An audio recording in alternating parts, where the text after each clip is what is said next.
Inihanog namin sa inyo ang isang dokumentaryo patungkol sa kahalagahan ng ating wika sa mga panahon ngayon. Pero, bago natin simulan, ano nga ba ang wikang Filipino? Ang wikang Filipino ay galing sa wikang Tagalog. Hinilang ang wikang Tagalog bilang pambansang wika ng Pilipinas. Sa kadahilanang, mas mapapaunlad daw ang bansa kung may isang wikang ginagamit.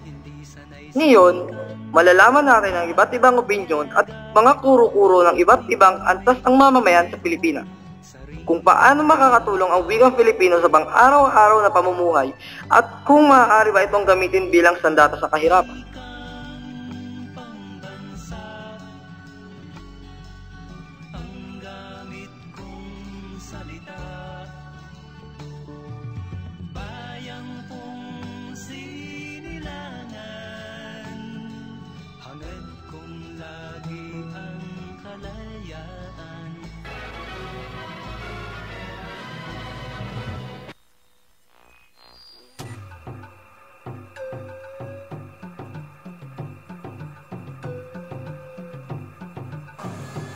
Sa aking palagay, nakakatulong ang wikang Pilipino sa aking kursong accountancy bilang mas maiintindihan namin yung mga terms o yung mga salita na dapat namin pag-aralan sa accounting.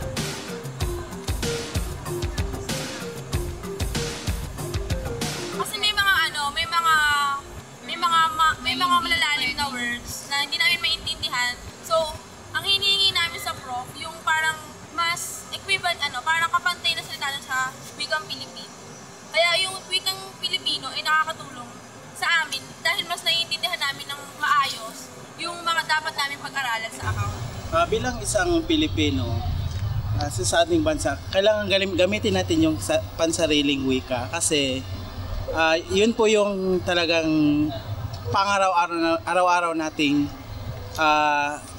kumbaga yung pananalita. So, yun talaga yung dapat nating Una, yung wikang Pilipino, although mga Pilipino tayo, mas madali tayo nakakapag-communicate sa kapwa natin. Lalo na sa amin as instructor, is mas madali naming napapaintindi yung gusto naming iparating sa mga subjects namin when it comes to learning. So, lahat naman tayo dito, hindi naman tayo native English speakers. So primarily Filipino yung ginagamit natin. Mas madali nilang maintindihan o maisabuhay kung ano man yung gusto namin sabihin at iparating sa kanila.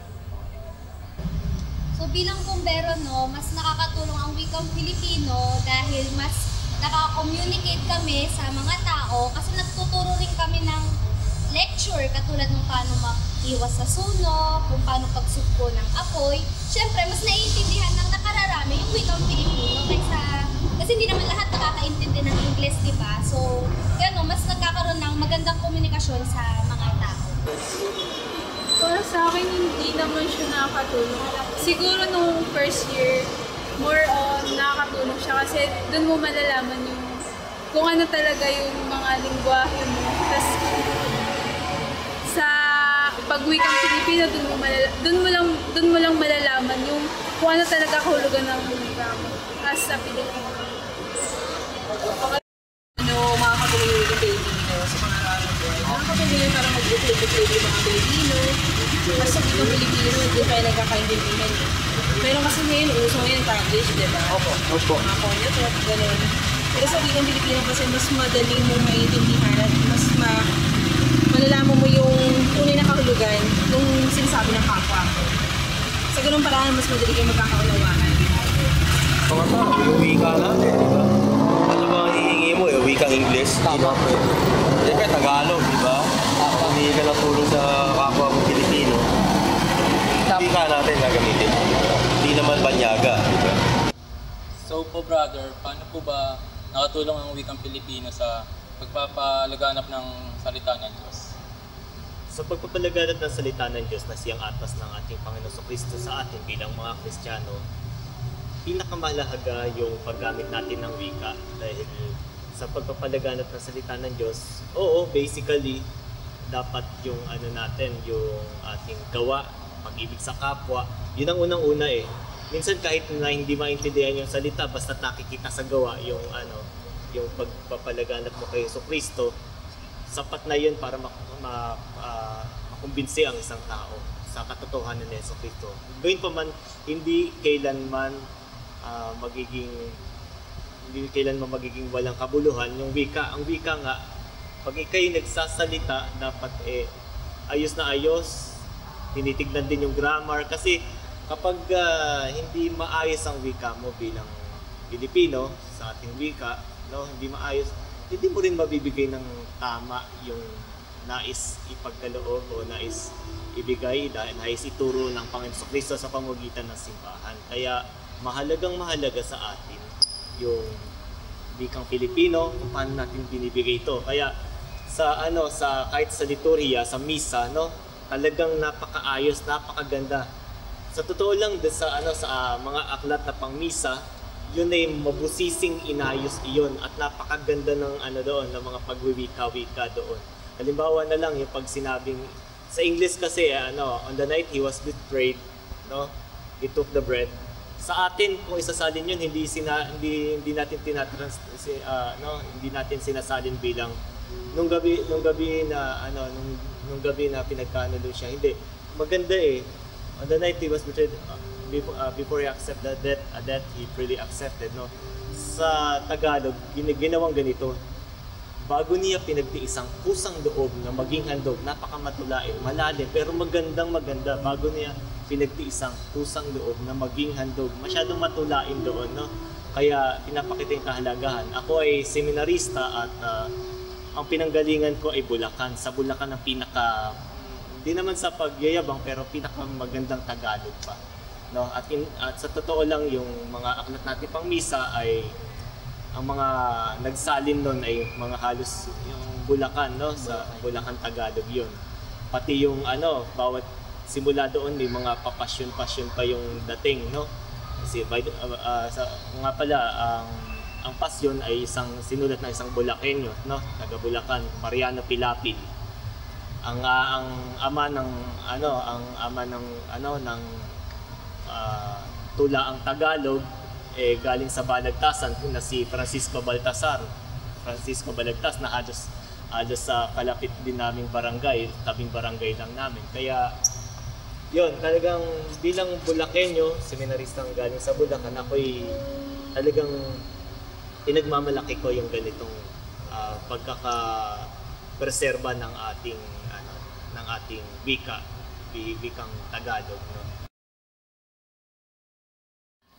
Sa aspeto po ng edukasyon, ano ba ang negatibo at positibong epekto ng paggamit ng wikang Pilipino sa pagtuturo? Sa aspeto ng edukasyon, negatibo at positibo, maaari bang sabihin ko lang na positibo? Pwede rin po. Umpisa natin sa positibo. Positibo siya kasi maraming bagay at salita na higit na nauunawaan ng mga bata. Kung sa mga pagkakataon ng pagtuturo ng guro, may mga salitang ginagamit sa banyaga. Kung sa wikang Pilipino naman nila gagamitin ito, mas maliwanag nila itong maiintindihan. Sinasabi na pagka puro Tagalog o Pilipinong wika ang ginagamit, bumababa naman yung kakayanan nila para sa salitang Ingles. Come to think of it, pwedeng mabalanse. Yung mas bagay na hindi mo nakukuha sa English ay mas mauunawaan mo sa Pilipino. Kung mas malawak ang kaalaman mo sa Pilipino, mas marami kang bagay na maaaring i-relate o ano ba sa Tagalog yung kampanya? Ano ba sa Tagalog yung i-relate? Ihahawig o ikukumpara na maaaring mas makakatulong sa iyo para mas maintindihan mo yung English. Okay? Sa edukasyon, lagi itong magiging tulong para sa mas malinaw na pagkakaunawaan.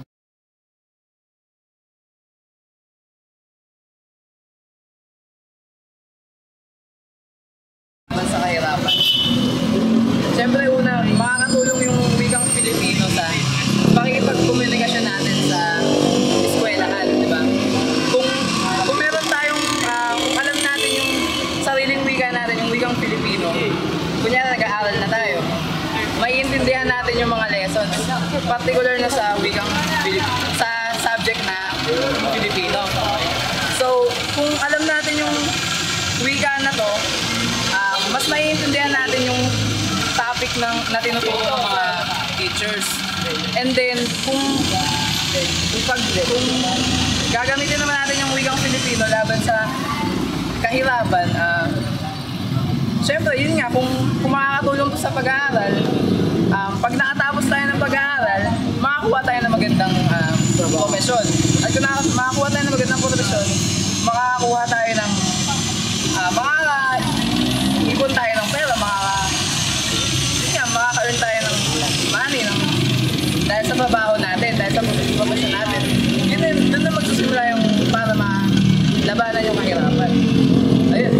Ano po magiging susi o magiging sandata yung wikang Pilipino laban sa kahirapan po natin ngayon sa bansa? Ay, yung magiging sandata ng kahirapan? Opo, paano magiging sandata? Wala siya nga yung tulong eh. Isiguraan natin dito natin yung mga investor.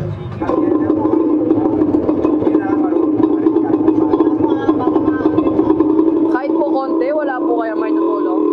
Oo, kasi ang bali ang mga empleyado nila, mga Pilipino, di ba? Meron pa paano yung pagkalimot na lang sa mga nangyari, baka rin dyan po rin yan. Opo.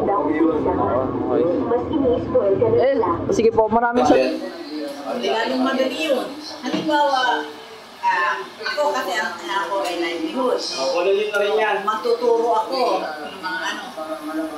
Kadalasan naman, yung mga antay ng mga livelihood ay mga pamilya na kailangan matutong maghanap buhay para makatulong sa pamilya, di ba? So, nangangailangan sila. Ngayon, pag nagtuturo ka, English ang gagamitin mo, hindi naman nila naintindihan. Yes, di ba? Ngayon, kung Pilipino, umunlad ang barangay, halimbawa ikaw, naturuan kita kumupit, mag-manicure, mag-pedicure, hindi mo maintindihan kung gagamitin ko yung Spanish, Italian, pero kung Pilipino gagamitin ko, madali mong maunawaan, madali kang matututo, matulungan kita kung paano ka magkakaroon. Sa unang-una, yung wika natin, yan ang naiintindihan wika ng mga mahihirap. Diba? Siyempre, pag kinausap ko sila, tinuruan ko sila kung paano maghanap buhay, kung ano dapat nilang gawin para munlad sila. Wika natin ang gagamitin mo dyan. Yun ang panlaban mo sa kahirapan. Diba? Nakausapin mo sila, yung kababayan natin na mahirap. Marunong mo ang English yun, di naman. Wika rin natin, di ba? Yun ang gagamitin mo, wika natin. Pagkausap mo sa kanila.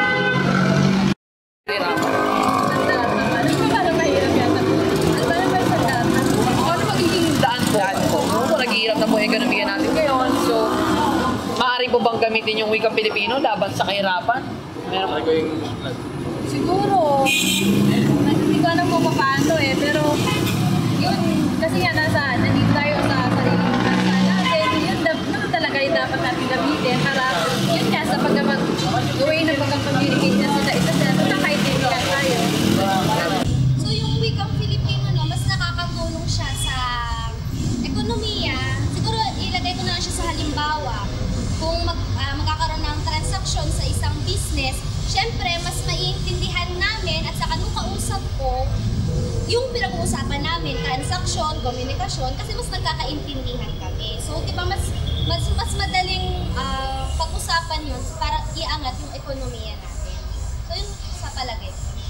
Ang isang wika na umaandar at ginagamit sa isang bayan ay magiging daan ng pag-unlad kasi iisa yung nagiging adhikain nila. Kamukha ng Japan. Kahit sinong tao na nagmula sa ibang bayan ang dumating sa bayan nila, hindi nila kailangan pilitin ang salita nila o ang sarili nila magsalita ng kanilang wika. Ginagamit nila sa pakikipagtugunan yung wika nila, yung salitang Hapon. Kaya ang tao na pumupunta ron, nangangailangan matutunan yung salita nila. Kung merong iisang wika, mas maliwanag na makakapag-unawaan yung mga tao sa bansang yun. Mas madaling maipahatid yung idea para mas maging madali ang pagkakasundo. No? So, kung merong mahirap intindihin sa ekonomiya natin, magkakaroon yun ng mas magaling at mas madaling pagkakaunawaan.